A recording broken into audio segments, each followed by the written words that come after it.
I'm going to, I'm excited about tonight. So I'm going to pray, and we're going to jump into it. So God, I pray that as we spend some time tonight looking at your word about how being in relationship with you changes everything. God, I pray that you would speak to us, that you would just remove and get rid of any thoughts in our mind that are contrary to the way you want us to think. God, we trust that as we offer ourselves to you as a sacrifice, that you will renew and refresh the way we think in our minds, God, and that, we ask that you replace that with truth in our mind about who you are and what you're calling us to do, so that we can be obedient and live on mission for your kingdom. We ask this in your precious name. Amen.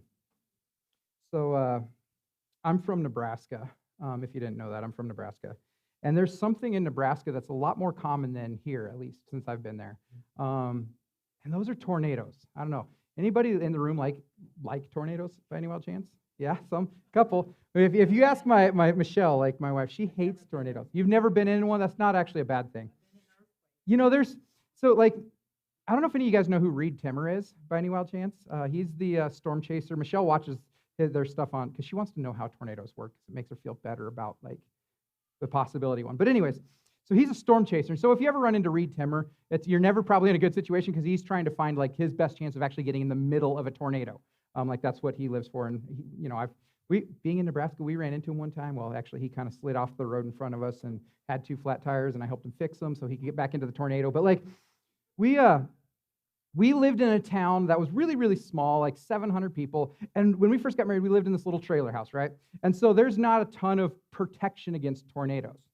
And there was one time when there was a tornado that was coming. And this tornado at here, this is actually a picture of one that had come through that same town a little bit earlier, a few years earlier, and caused some damage. And so we're in this area that has these tornadoes. And there was one time where there was a tornado that was coming. Now, we have no protection where we live, okay? And this tornado taking out houses before that. And so Michelle is kind of a little nervous, maybe, would you say? She was freaking out. Okay, that's her words. And so I'm in the middle of shaving, all right? Yeah, back when, I did that. And so there was shaving cream, and I'm half removed of the hair on my face. And she's thinking there's a tornado coming.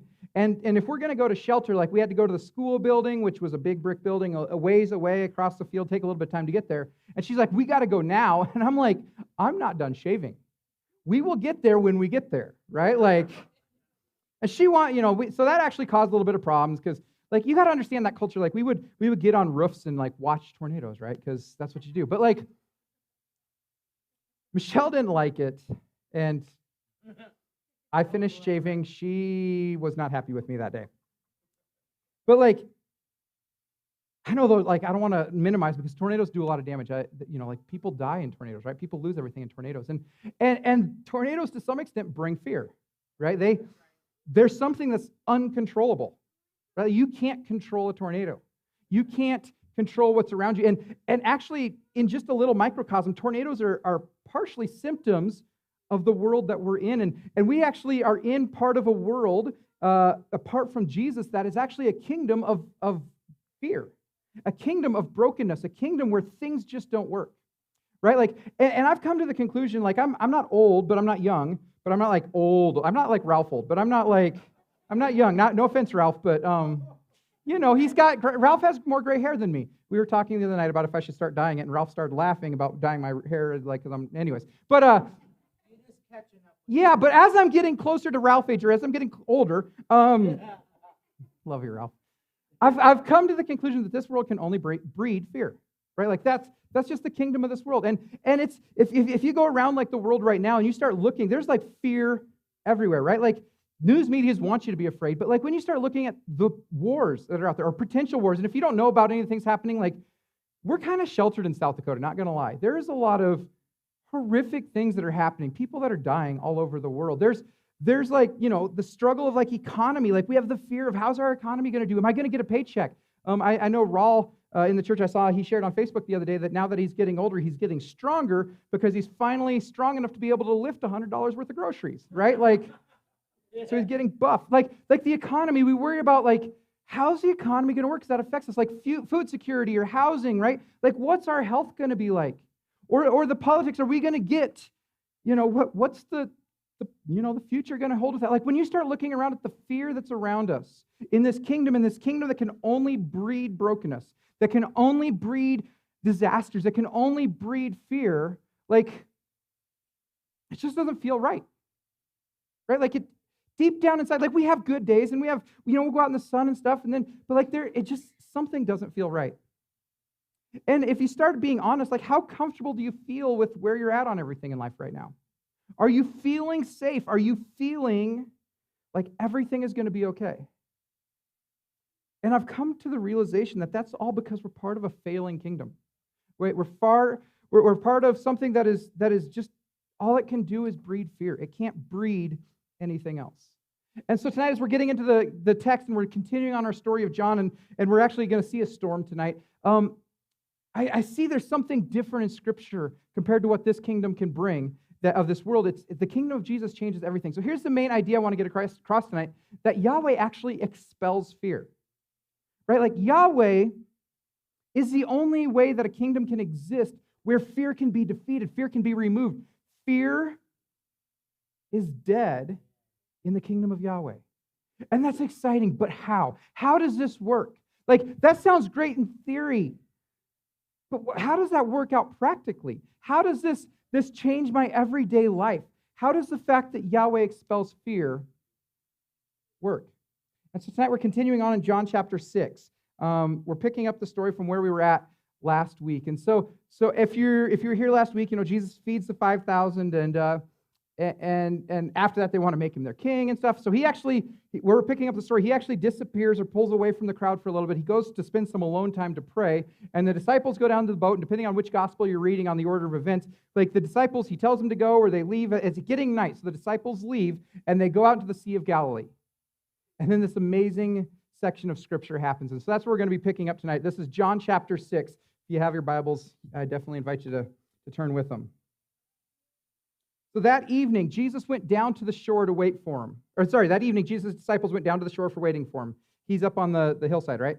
So as darkness fell and Jesus still hadn't come back, they got into the boat and they headed across the lake toward Capernaum. Now, the lake they're on is the Sea of Galilee. If you're not familiar with it, it's in the Middle East, on the border of Israel, between Israel and, is it Jordan, I think, right now, on the side. So it's a big sea. Now, the Sea of Galilee is where the disciples spent a lot of their life, especially before Jesus was there, and especially during the life of Jesus. They were fishermen. They grew up on the water. They made their living from the water. These weren't novices when it came to like being out in the water, right? They knew the seas. Soon a gale wind swept down on them, and the sea grew very rough. They had rowed for 3 or 4 miles when suddenly they saw Jesus walking on the water toward the boat. Now, I mean, just think about that, right, for a second. Like, you're out in this storm, and has anybody ever been on the lake or in the ocean on a storm by any wild chance? I've been on a little tiny lake where we grew up in, and we were in a little boat, and there's some storms that you get let's say a normal 15-foot boat or something, like a ski boat or something, you're in, or 15, 20 foot. Like if you get some 4 or 5 foot waves even, that can get scary because you get turned to it wrong and it can flip you. Right? And you can't swim against it. Now, these guys, they grew up. They knew how to handle storms. And here they are. They're rowing in the storm to keep themselves alive. And we're going to look at another text, too, that actually gives some more depth to this in Matthew. But here they are. They're out in the middle. They've rowed for miles. They're far from the shore.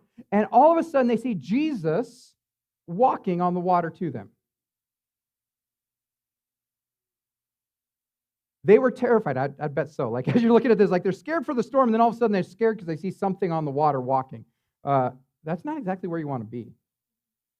But Jesus, called out to them, "Do not be afraid, I am here." And then they were eager to let him in the boat. Yeah, if you're with Jesus, you've seen the miracles. Like, yeah, you want him in the boat. And immediately they arrived at their destination. So, like, at the end, like, Jesus, like, somehow teleports the boat, like, across the lake to where they're at.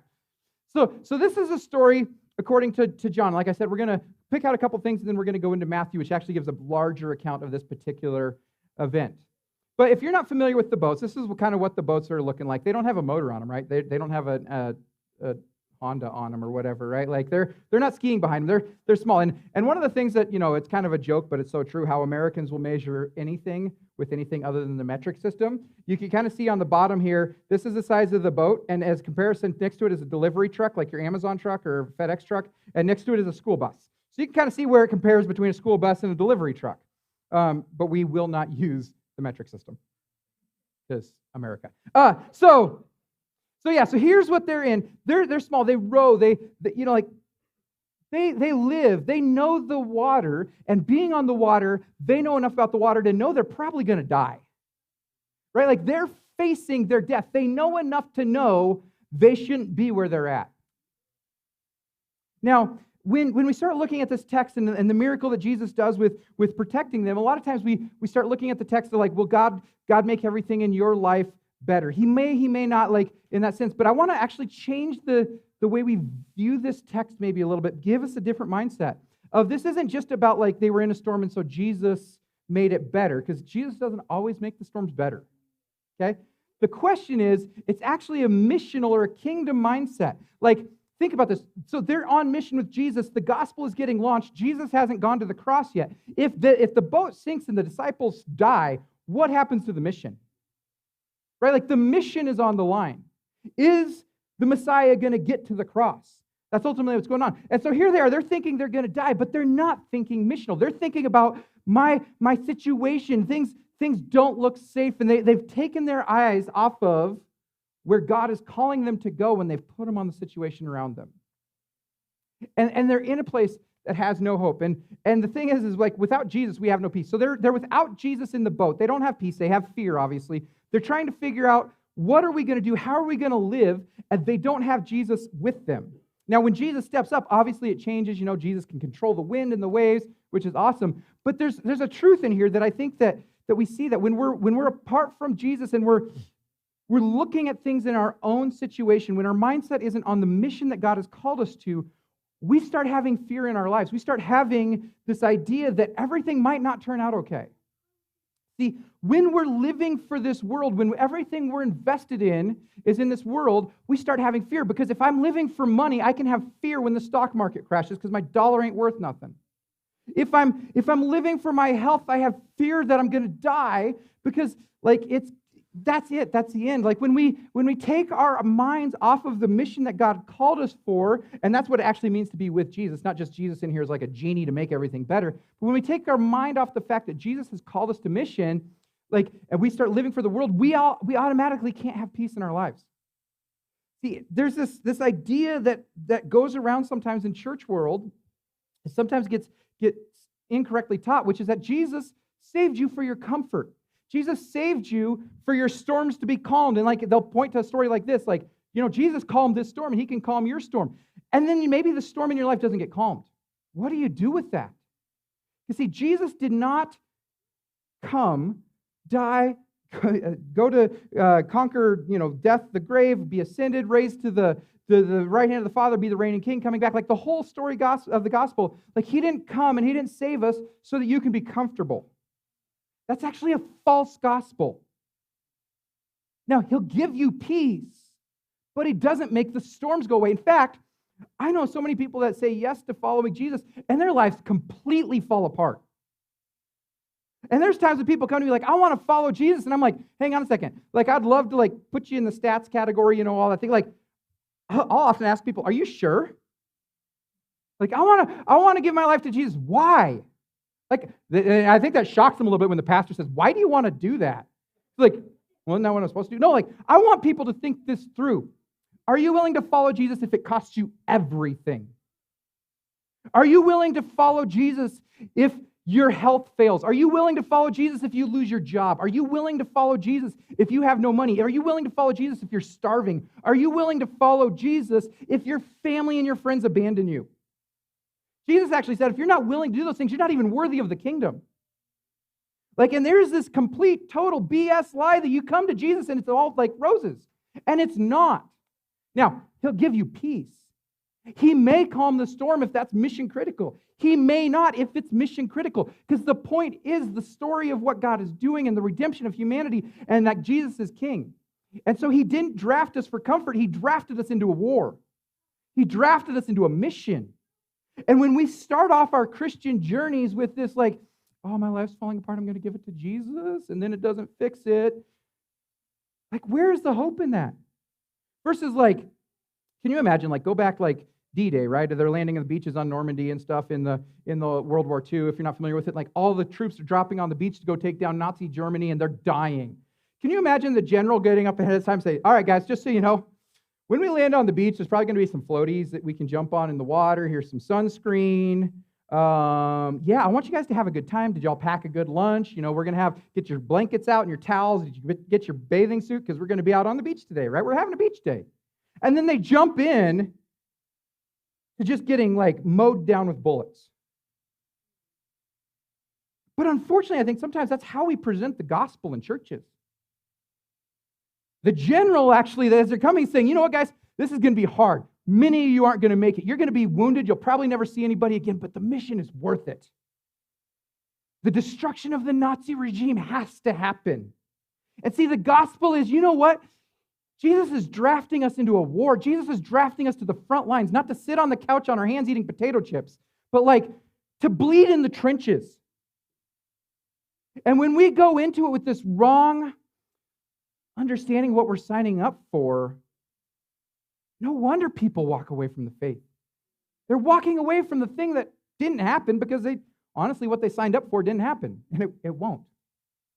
See, peace doesn't equal that there's no problems in your life. Oh, I promise, I know people that have served their whole lives, given everything to Jesus, have amazing rewards in the kingdom to come, and have lost everything by this world's standards. Peace means that you understand the bigger picture and that you're living for actually life after heaven. That you're living for something more than now, and you're actually living for something more than heaven. Now, some of you guys are probably like, wait, what?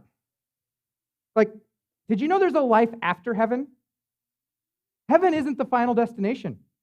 If you're a follower of Jesus, if you're in the kingdom of what the king is doing and you're allegiant to the king, like there's actually, heaven's temporary. Right? Like when we die now, yeah, we're going to the presence of God that's referred to currently as heaven. But that's not where we end. Like God's plan for this world is not an evacuation. God's plan is a healing. God's plan is a new kingdom, a new heaven, a new earth, a new Eden, right? And I've taught through this last year quite a bit in depth, but like heaven is where we go until we come back with King Jesus as he sets this world right. And then there's a literal resurrection of the dead, right? Like the graves will give up their dead, and death is actually put to death in the new kingdom. There's a new heaven, a new earth. There's this new or renewed, probably a better way to do it. Like Jesus renews this earth. And we're resurrected into the new kingdom on this planet. That's what the scriptures teach. Like heaven is just a stop until then. And so what Jesus is calling us to be is to be disciples that learn how to live now in such a way that we're bringing kingdom values and getting ready for the kingdom that's coming.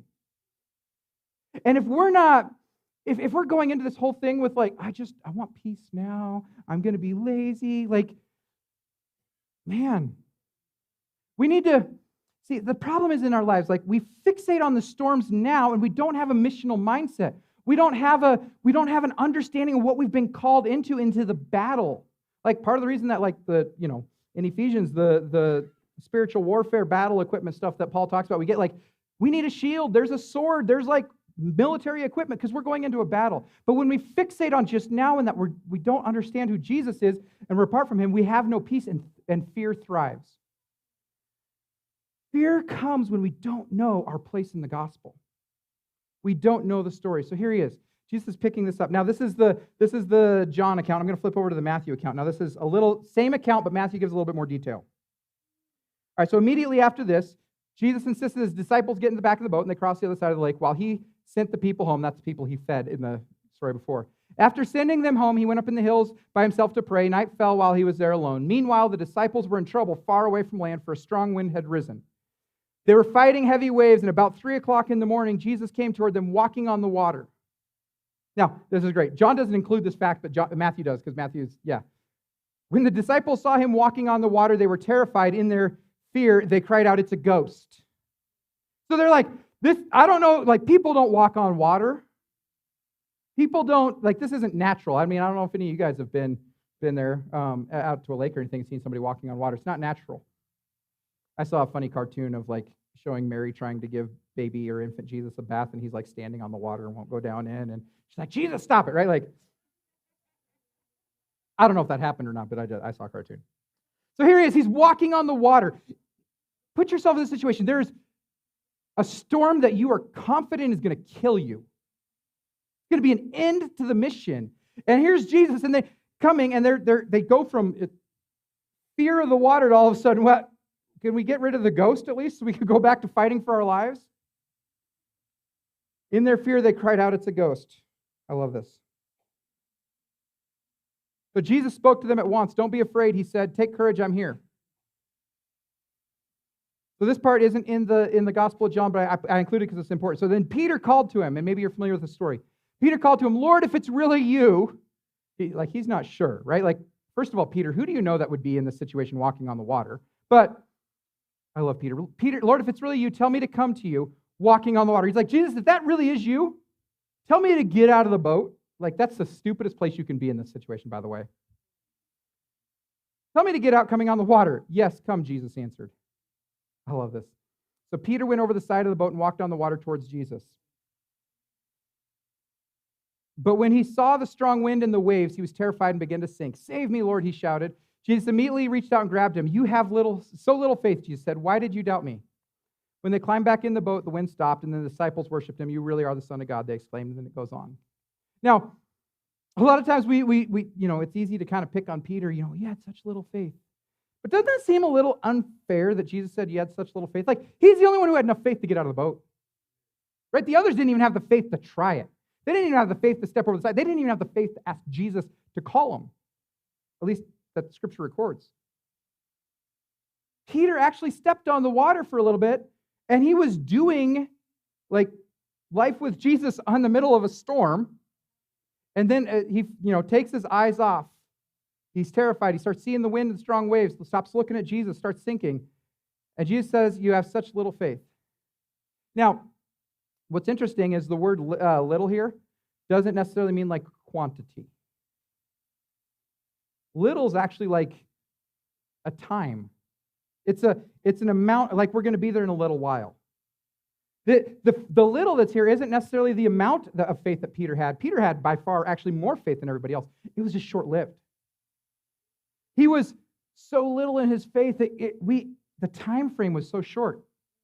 Jesus is saying, the length of faith you have, why did you stop? Why did you you did the right thing by stepping out in faith, but don't end it by taking your eyes off of me. Why is it so little, Peter? Keep your eyes on me. Look, we're in this for the long haul. And that's a much different way of understanding what's going on when you see that, yes, the quantity wasn't the issue. It was the fact that he started well, and then he took his eyes off of Jesus. Because if you're going to be a disciple, discipleship involves perseverance. Because when you say yes to Jesus and you get out and following him, it's going to be hard, and it is going to be scary. It is going to be terrifying. And apart from Jesus, you are going to die. You may even physically die while following Jesus, but apart from Jesus, you're hosed. If you're not a disciple of Jesus, I don't know how you have any hope. You don't, right? I don't even know how you get through life. I'd be so depressed. You got bingo? Well done, Jonathan. Somebody needs to verify his, though. No, just kidding. Just kidding. Oh, I threw it too far behind you. See, this is where I think that we really need to start working on our understanding of the gospel. Jesus doesn't call us to an intellectual decision or an intellectual conversion. Right? There's a lot of times I've grown up in these things. I've been to them. I've participated in them. Anybody who wants to say, yes, I'm giving my life to Jesus, who wants to, in faith, give their life to Jesus? That's definitely part of it, but that's not what Jesus is calling us to. Though you maybe heard people say, well, there's no magical part of the prayer because there's no magical prayer in the Bible of what you say, but you just tell Jesus, I'm praying the prayer. We pray the prayer.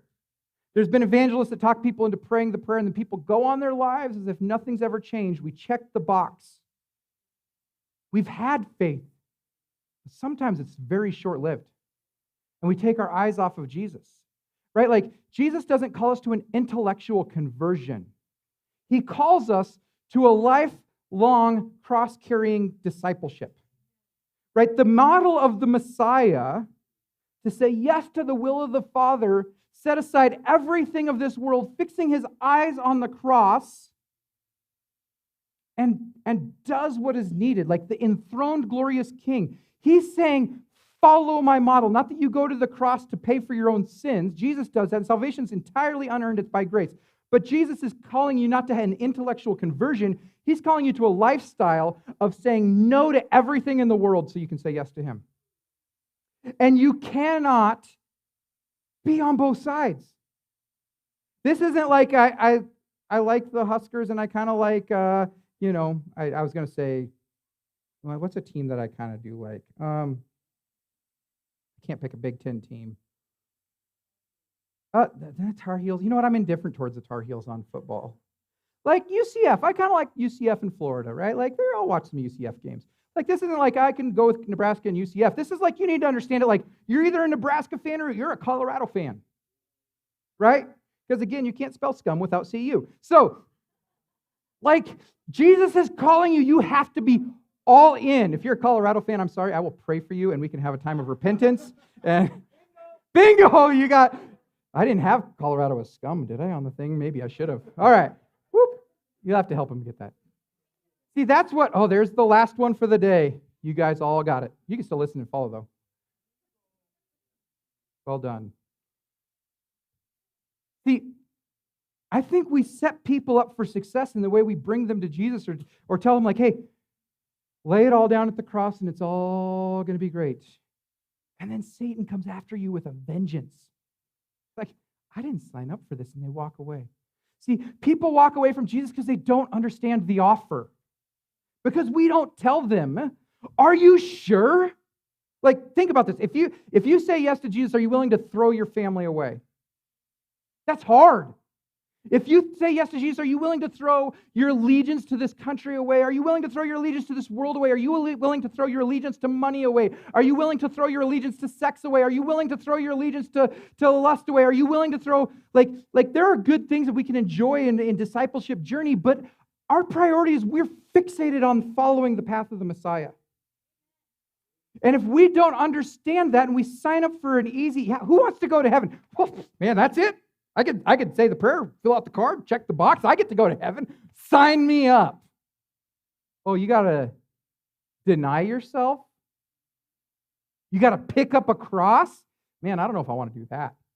Like, if you're thinking about coming to Jesus tonight, are you sure? It might just, by all sense of the standards of this realm, ruin your life. But it'll be the best thing you've ever done. Because you'll be working for a kingdom that is for life after heaven. See, there's a big popular movement right now deconstructing our faith. It's so cool. I don't know if you've seen any of the deconstructionists, right? Like, these are people who are walking away from the faith, but they're really cool and intellectual about it as we're deconstructing. Maybe you've heard that term. Like, let's just start taking all the things we've ever heard about the Bible. We'll just start analyzing them one at a time, and I'll help you deconstruct your faith. It's a whole deal. Like, actually, if you guys know who John Piper, his son Abraham's like, has millions of followers on TikTok, and his big thing is to teach you how to deconstruct your faith. His dad worked for years for the gospel, and his son is doing his hardest to help everybody deconstruct. It's because people didn't understand what they were signing up for. Like, if you're going to come to Jesus, are you sure? Discipleship involves perseverance. And when we have little faith and we take our eyes off of Jesus, that's what happens, because fear is only removed when we fixate on Yahweh. Right? Like, we have to, if you're taking on the discipleship journey, we have to fixate. We have to lock on like your life depends on it. Because guess what? Your life depends on it. See, the level of fear or peace you have in life, and I found this is true for me, the level of peace or fear I have in life totally reveals where I'm looking. If I'm looking at the kingdom of this world and the things it has to offer, I'm terrified. If I'm looking at the author of life in the midst of the storm, I have peace, whether the storm calms or not. See, the goal of this story isn't that Jesus is going to calm your storms. The point of the story is that Jesus is Lord over the storms. Jesus is the Messiah that will be with you in the storm, and no matter how the storm turns out, if you get Jesus, you got everything. See, we have to have this mindset of not little short-lived faith. And I love this in here, the short-lived faith. Oh, it's in both of them. I'll go back to John 6. Now, all the translations, every English translation says the same thing here. Jesus gets there and it says, don't be afraid, I'm here. Now, the I am here is they're trying to figure out how to translate it because it doesn't actually seem to make sense in English. But I actually think the non-English sense is so much better than the I am here. Like, there is the essence of Jesus saying, I'm here. But literally, when you translate this, I'll click on the little box here, as they'll all give notes. 620 is a note here on that. It says, or the I am is here, is another way of translating. And then they say the Greek reads just I am. Don't fear, I am. That's literally what it says there. Jesus comes to him and says, don't fear, I am. Now, that's fascinating. And that I actually think is more powerful than Jesus saying, I'm here. Because we don't care if Jesus is here if he's not, I am. See, all these people that keep saying, oh, did Jesus never claim to be God? You can point to this and say, you don't understand. Like, no, he did. This here is a direct claim to be God. Because the actual reading of this is don't fear Yahweh. Like, don't fear, semicolon, Yahweh. That's what Jesus says. Don't fear Yahweh. Now, that seems weird. So you realize how powerful that is.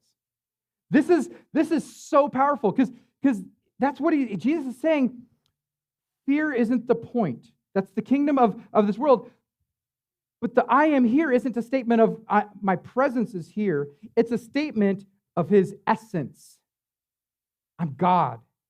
Don't fear, I am. So if you notice a little note on here, it says Exodus 3:4, that's referring to the burning bush. When God reveals his name to Moses, Moses is saying, God's calling Moses to go back to Egypt and call the Israelites out of Egypt and defy Pharaoh and destroy the gods there, like this amazing, powerful story.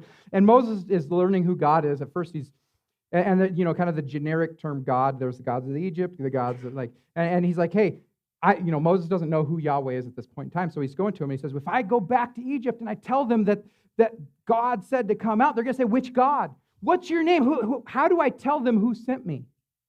And the name that Yahweh reveals is Yahweh. It's I am. It's an essence of, there is not a name that is capable of containing the power of who God is. The I am is just like, I exist. Like, I am entirely self-sustaining. I am entirely powerful. I am beyond what a name can contain. I am beyond anything you can imagine. My existence is the fact that I am. And so, when you're looking for power, I'm not looking for an angel that can do powerful things. I'm not looking for a spiritual being that can do powerful things. I'm not looking for a leader that can do powerful things. The essence of God. The reason we don't fear, the reason Jesus is telling them, don't be afraid, the essence of God. I am. And see, it's a lot more powerful than there's just the incarnation of Jesus. I mean, don't get me wrong, Jesus is God, but here's Jesus saying, I'm not just a guy that can walk on water. I am the one who spoke and water existed. I am the one who can command the wind and the waves. I am the one who can control everything. And so when it gets to the storms of our lives, the response we have is, you don't have to be afraid because of the essence of God. You don't have to be afraid because Yahweh. That's where we find peace in the dark times. That's where we find hope when it seems hopeless. That's where when it seems like there's no way it's going to work, and it might not work out according to the fairy tale ending here that we think of, but Yahweh. The power, the essence of who the Creator is there with you. See, you end up going where you look. Before we lived here years ago, when I was a little child and living in Nebraska, again, as you've clearly figured out by now, we vacationed up here with my parents. We didn't go on a lot of vacations as kids, but we came up here when I was little. And my dad borrowed a motorcycle, a little dirt bike from my grandpa, and he was out giving me a ride. I'm just barely old enough to be able to hang on to the back, right? And I don't even know where we're at, but we're somewhere in the Black Hills here. I know that. And we were camping, and there had been a forest fire or something. Again, this is a while back. I'm little. But we're out riding on this motorcycle on these back roads, and it's this little 125. It's a tiny thing. My dad's driving, I'm right on the back. And as we're going down these hills, there's this forest fire, these trees, and my dad's wanting me to see that. And he's pointing out to the side. He's like, hey, look at all the trees and stuff. There was a fire through here, and we're staring at the trees as we're going down the road. Next thing I know, weeds are whipping on my legs. Right? We had left the road and we're off driving towards the forest. We're like in the forest. Because as we're going down the road, he starts looking over here, pointing it out, and talking to me, and we just start drifting. And now we've gone over the ditch and up in and on the forest, like in the pasture, right? Like we're going down because we're looking at the trees over here. Now, fortunately, he, was able to stop and get back up. But like, you end up where you're looking. You head the direction that you're looking. And when your eyes are on the fact that the essence of God is enough, guess where you'll head? When you start looking at everything around you, and there's plenty to look at. Like as a culture, we have ADHD collectively. Some of us individually, like me. But like, we chase after every shiny object. We look at every false god. We chase after a life of success. We chase after the house that will finally satisfy. We chase after the credit card that has 87% interest on it. We chase after like if I could get the new car. If I could get that job. If I could get, and you know where that leads? You can become the CEO of any company, like multi-billion-dollar company, and get everything there is and go straight to hell. Or you can follow the master of the storm and be in a storm. But guess what? Yahweh. His essence is there with you. You end up going where you're looking. So like this here's horse blinders. I don't know if you guys have ever seen horses with blinders on, right? I was hoping Raul was going to be here tonight because I was going to harass him about it. But like the whole reason, if you're not familiar with horses, they put the little shield thingies on their eyes as they're out walking. Anybody know why? To get rid of the ADHD in the horses, right? Like to get rid of the fact that as they're going down, they see a shiny object over here and they spook, they run, they chase, whatever. Like it's the idea of I want them only looking at where we're going. And we're going to cut everything out of our vision. This is actually a literal thing I just found. They actually are making blinders for humans now. You can buy them. And there's offices that are looking at it because their employees are like sitting in cubicles or talking to all their buddies and their friends and stuff, and they found like if they could put blinders on their kid, maybe they'll look at the computer, which says something about humanity as a whole. But anyways, apart from that, being a disciple of Jesus demands we have spiritual blinders on. There are a lot of things in this life that look appealing. There are a lot of things that to some extent provide joy. They provide happiness. They provide things. Now, a lot of them are empty, right? Like even Solomon said that there's pleasure in sin for a while, but it always leads to where it's going, right? Like you can't short system the whole thing. But when it gets hard, when you're facing, like many Christians have throughout their lives, and maybe it'll happen here in America, I don't know. But like when you're facing the whole reject Jesus or get your head chopped off, you know what you need? You need blinders. And not looking at this is probably going to hurt. I mean, I've never had my head chopped off, but I am confident it is not pleasant. But like when you start thinking there is a new heaven and a new earth, there is a life after heaven, and I am working to understand who I am in light of the gracious, merciful gift of the cross. And as I'm saying yes to being a follower of King Jesus, I'm going to put blinders on, and I'm going to choose to live my life with blinders, cutting things out of my vision so I can focus on the cross before me, so I can be a disciple that's maybe worthy of picking up my cross and following the Messiah to Calvary. And until as a church, we stop chasing after shiny objects, we're never going to understand what the whole thing's about. And that's the call. Like when people say, I want to be a disciple of Jesus, are you willing to live your life as an employee or an employer who does things differently because you recognize that the way I live and I work in my job isn't just a 9 to 5. I am actually living in a kingdom reality pointing people to the new heaven and the new earth. You want purpose at your job. It's not so you can get a check so you can buy more crap to put in your storage unit of crap. Like, that's not the point. The point is I want to be a culture maker. Like God created Adam and Eve to be culture makers. God created Adam and Eve to put them in the garden and said, go create. Fill the earth. Name things. Build things. Spread the garden.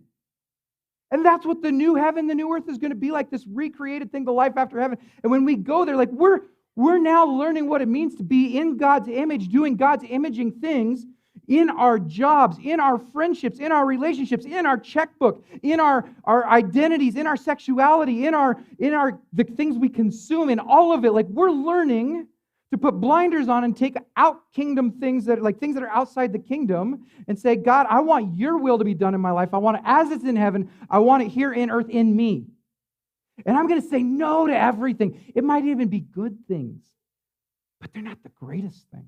Right? Like, there's only so much you can do in life. When you say yes to something, by default, you have to say no to something else. Right? Like, when I said yes to marrying Michelle, which is the greatest decision in my life, apart from following Jesus, like, I said no to a lot of women in this world. Now, I don't know how many of them would have been for me, but like, when I said yes to her, by default, I said no to, I don't know what, 3 billion? I don't know how many women are in this world, right? Like, I'm sure there's at least 5 in there that might have been interested. But like, when we say yes to Jesus, we're by default saying no to everything else. And if you're not willing to do that, you have the short-sighted faith of Peter. There are so many people that love Jesus. I signed the card. I want the benefits. I'm into an intellectual faith, and they're not worthy of the kingdom because they aren't willing to pick up a cross. And as a church, as individuals, I will plead till the day I die. Let go of the world and grab onto Yahweh. Let go of this fleeting kingdom. Get in the trenches. Bleed in the trenches.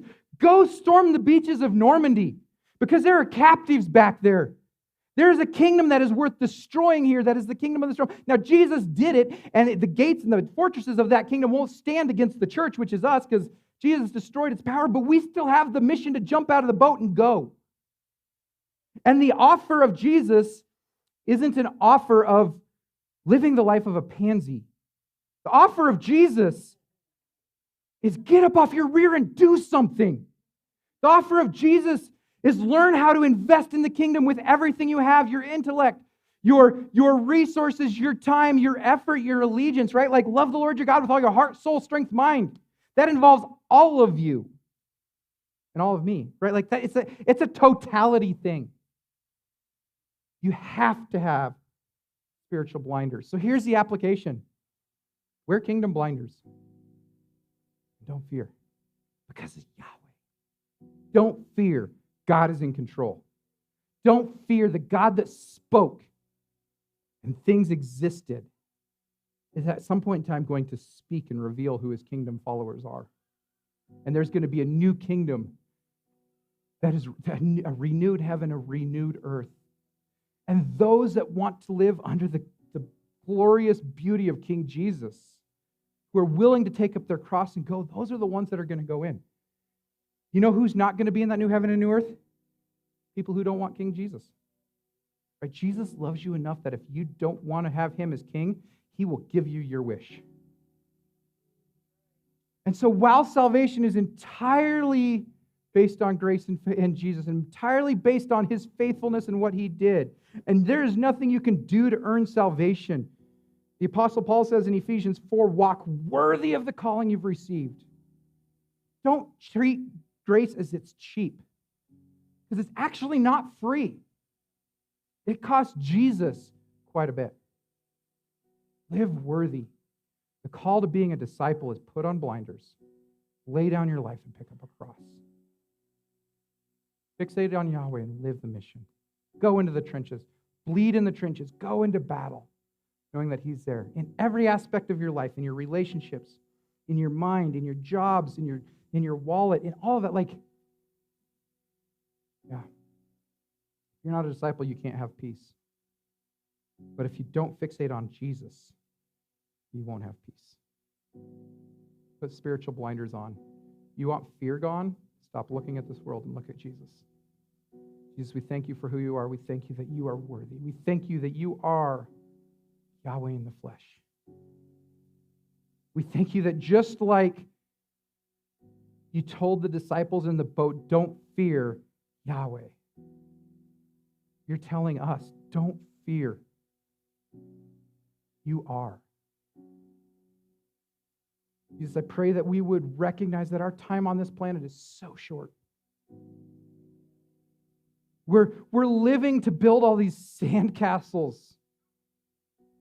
We're trying to build our kingdoms and realms and put things into place and move the chess pieces around, and the next tidal wave's coming through just to wipe it out. Jesus, I pray that we would be a people who recognize that there is a significant calling of being a disciple. It's not a calling for the weak and the faint of heart. It's not a calling that is going to be all fairy tales and roses and it's costly. Jesus, I pray that we would be willing to put blinders on. Fixate so hard on the kingdom that we realize that every moment of our lives matters. Every penny in our checkbook matters. Every second on the clock matters. Every relationship and conversation I have at my workplace matters. Every place I walk to matters. Everything I touch with my hands matters. So God, I pray that we would be disciples who do everything we can to be obedient as we walk in this glorious mission you've called us into. That we would walk in a manner worthy of the calling we've received because we've been called by you. We thank you and praise you for who you are. In your name, amen.